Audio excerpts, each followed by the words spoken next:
Hi friends, welcome back to my channel.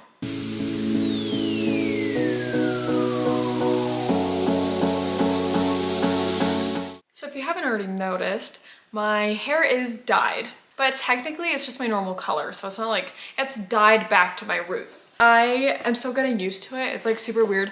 I haven't been this dark since I was like an actual child. So yeah, it's fun and exciting. It debuted today out at a pumpkin patch and that was really fun, but I'm still getting used to it. So I don't know, tell me what you think. Do you think my natural is cute or not? If you don't think it is, then actually maybe don't tell me because that might hurt my feelings. I'm also too poor to do anything else, so like, actually just don't tell me. My cute dog snoring next to me. Hi. Welcome back.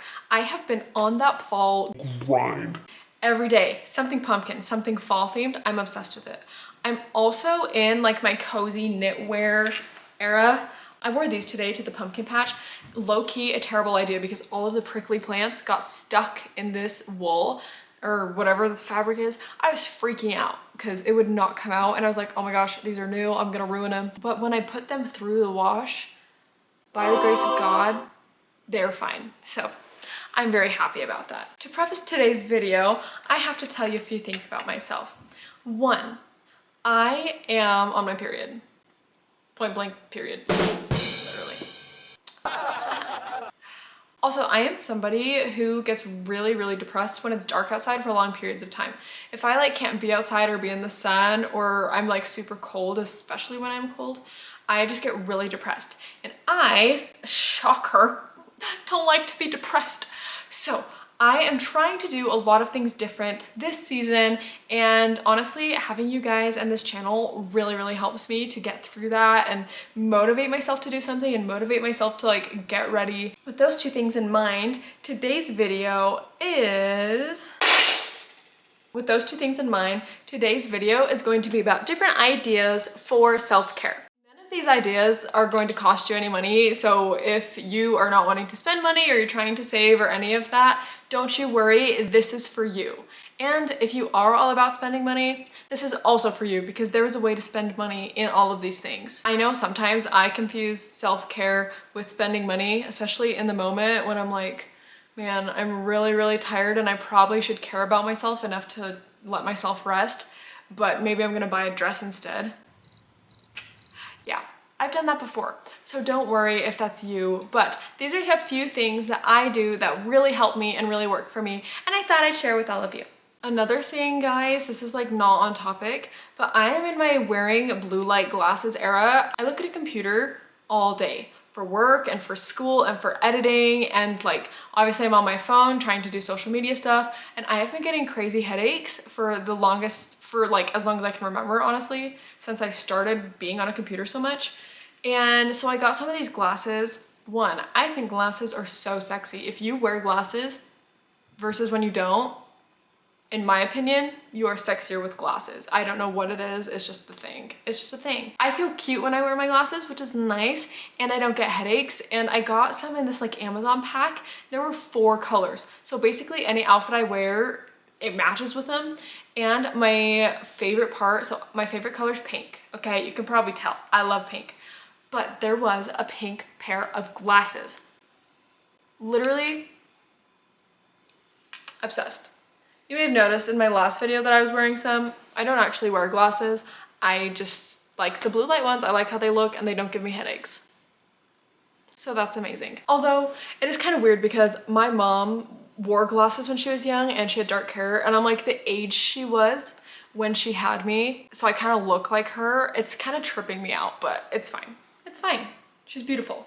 So it's totally fine. Okay, this first idea for self-care is honestly my go-to.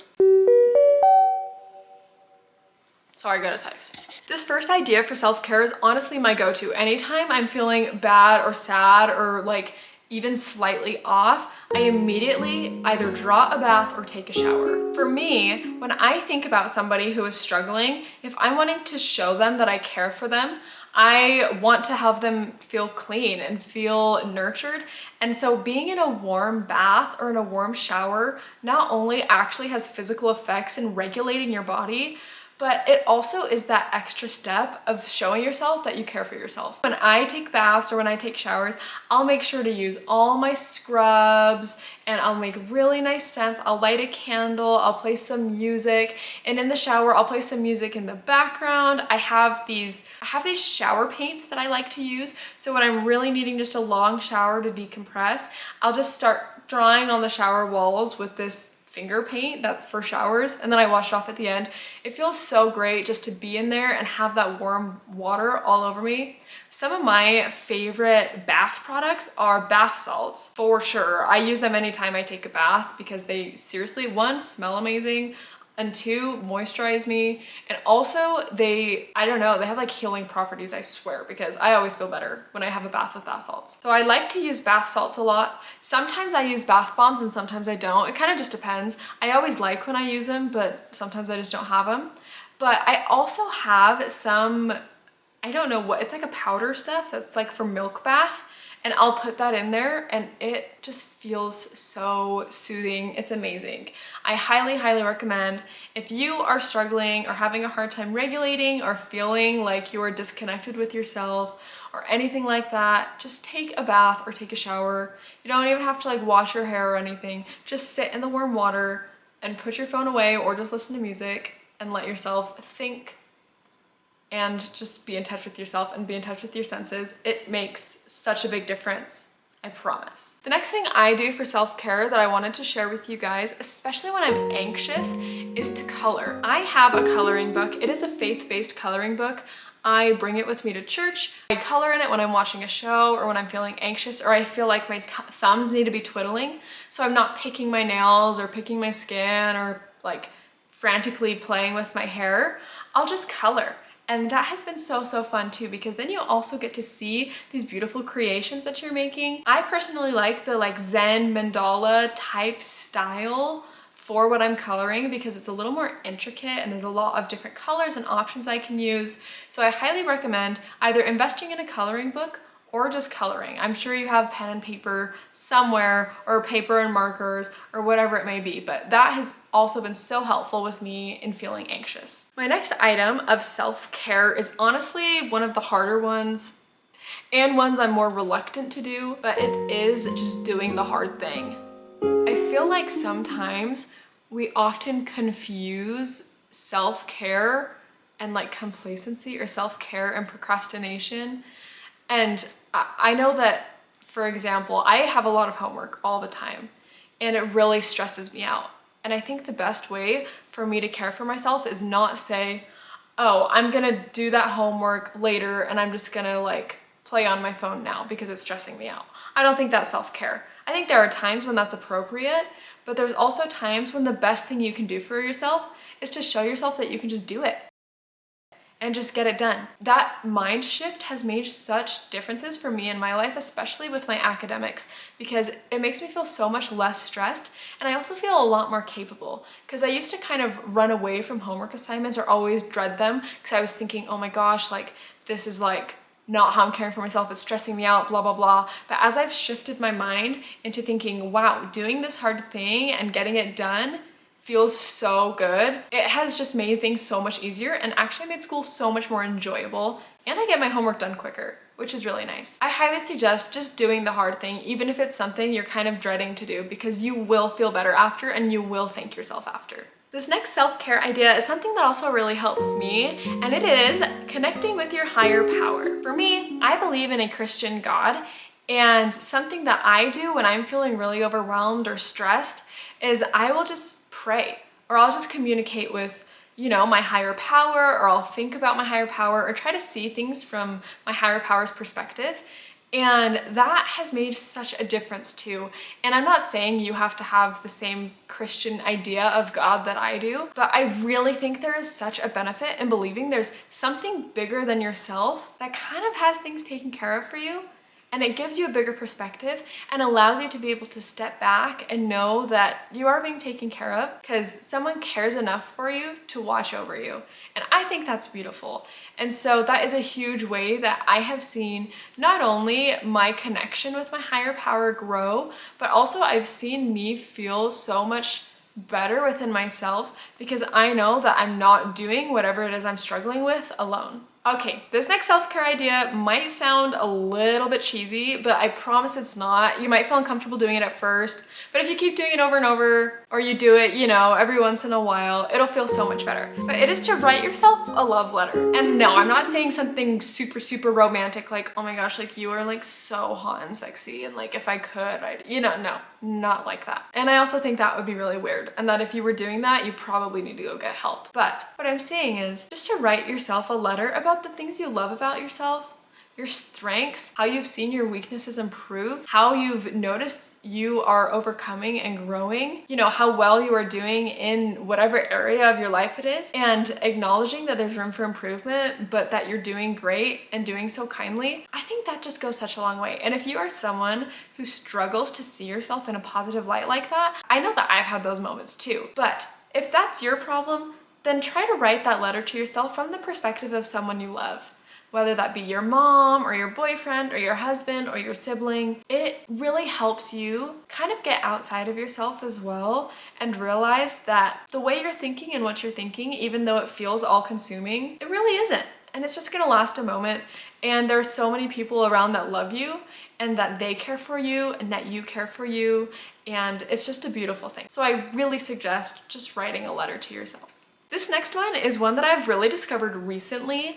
I'm someone who's always struggled with food, and I'm sure I speak for the larger part of the female population in saying that food is kind of just a difficult and touchy subject. Recently, I've been really thinking about, you know, when I have kids, like how am I gonna care for them when they're feeling bad and whatnot, and what I'm even doing now, like for my siblings when they're feeling sad or stressed or whatever. But I always offer them a meal, and I think when I'm feeling down, something beautiful that I've been able to do for myself to show myself that, you know, I do care about myself and that I love myself is to make myself a really good meal. So I'll spend a lot of time in the kitchen cutting and prepping and cooking and whatever it may be because I'm worth it. And you are too. Really, seriously, that has made such a difference. And when your brain has enough energy to focus and function, you're able to think through these problems and think through these feelings that you may be feeling when you're feeling off so much easier and so much quicker. So, good food heals the soul. It really does. That's all I'm saying. This next one is something that I've also had to find a balance with. I think it can be really, really helpful, but you also have to be mindful that you're not using it as a distraction. This self-care item is to rest. Take a nap, go to sleep. Sometimes your brain really does just need to sit and process, and your body is just exhausted and then your mind is exhausted, and the best thing you can do for it is just to give it a break. I know for me, sometimes I take that a little too far. And I anticipate like a nap every day. I do love a nap every day. I'm not mad about it, but sometimes they're like a little too long every day. I think like, you know, 30 minutes is fine. Honestly, if you're really struggling, just get some sleep. You probably didn't sleep the night before anyway if you're super struggling, and your body wants to feel that homeostasis. It wants to feel back to normal so that it can function like normal, so that you can continue to be productive and happy and flourish in the ways that you are meant to. So seriously, take a nap. I promise, try it. It's good for you. And if you're not a napper, no worries. Just go to bed early. Make sure you really block out time to say, I know I'm struggling. I know I deserve a good night's sleep. So I'm going to do all the things I can do within my power successfully so that I can get a good night's sleep. Whether that be take melatonin, drink some hot tea, I'm gonna put away my phone, I'm gonna read a book, I'm not gonna be on the electronics for 2 hours before bed, or I'm not gonna go to bed on, you know, a super, super full stomach, because I've read somewhere that when you eat right before bed, then it kind of keeps you up because your body has to digest. So whatever it is you need to do, if you can't nap to get a good night's sleep, do it because you are awesome and you deserve it. This next self-care item is one that I love. As you guys know, I'm literally like cold-blooded and I'm always cold. When I am struggling, all I want is a hug. But if I'm by myself, which I often am because I do school from home, I go to work and then I work by myself at the place. that I work at, and then I come home and I'm by myself or with my dog. I just love physical touch, and sometimes I just need a hug and there's no one around to give me one. So something I'll do is I'll get a big blanket, a blanket that I love, or a really like soft blanket, because playing with like textures really helps kind of regulate the body as well. But grabbing a big blanket and wrapping it around myself, especially a heated blanket. I used to have one before an unnamed animal destroyed it. But now what I use is I'll put my heating pad on either my stomach or on my feet, whatever, you know, I need to kind of calm me down, and I'll wrap myself up in a blanket, and it feels like I'm giving myself a hug, and it is great. And then I can just take a breather and I can rest and I can feel calm. And after doing that for a little bit, then I feel like I have the strength to move on. Because I don't know about you, honestly, really, sometimes all I need is a hug and I'm fine. This next item of self-care is one of the harder ones, arguably, but it is also one of the super, like instantly beneficial ones. And that is to just let it out. Whether that looks like talking out all of your issues, or, you know, journaling it and getting it out of your mind and heart and onto a piece of paper, or, you know, just crying, just let it out. That has been so amazing to me, and especially my husband. He is someone who bottles up his feelings and bottles up his thoughts to a point where he can't even really identify what he's feeling a lot of times. And so when we just like sit down and have a conversation, and it's like really slow moving at first, but it eventually kind of gets going and moving, and then he can let it out afterwards, this feels so much lighter, and we can move on and continue to be happy. And honestly, if you're feeling a lot of discontent within yourself, you're probably holding too much inside. It's got to come out one way or another. So what I like to do is journal, or talk it out with friends, or cry. Those are my main ones. But there's a lot of other ways to let it out too. So choose whatever works for you. Those are the 3 that I use. Regardless, definitely don't keep things bottled inside, because it just makes things worse for you in the end, and you'll either explode or implode, and you don't want either of those. So care about yourself enough to let yourself be vulnerable. The last item of self-care is to move your body. I'm not saying you have to go like on a run. I'm not a runner, okay? That's like not my thing. If that's your thing, I'm actually jealous. Like, I wish I was a runner. I wish I could run. I wish I had like the lung strength for that. I just simply don't. But for those of you who run, that's honest, like, I probably feel so great after a run. But definitely find a way to move your body in a way that works for you. Whether that be stretching, or, you know, doing an online YouTube workout video, or going on a walk, or just dancing. Definitely moving your body can kind of get your brain to be flowing and working a little bit more. And moving your body is also showing you and your body that you care about it enough to not stay in one place and literally rot in bed. I am a rot in bed person sometimes. I have done it, I do it. But I also understand that it can be harmful to my mental health.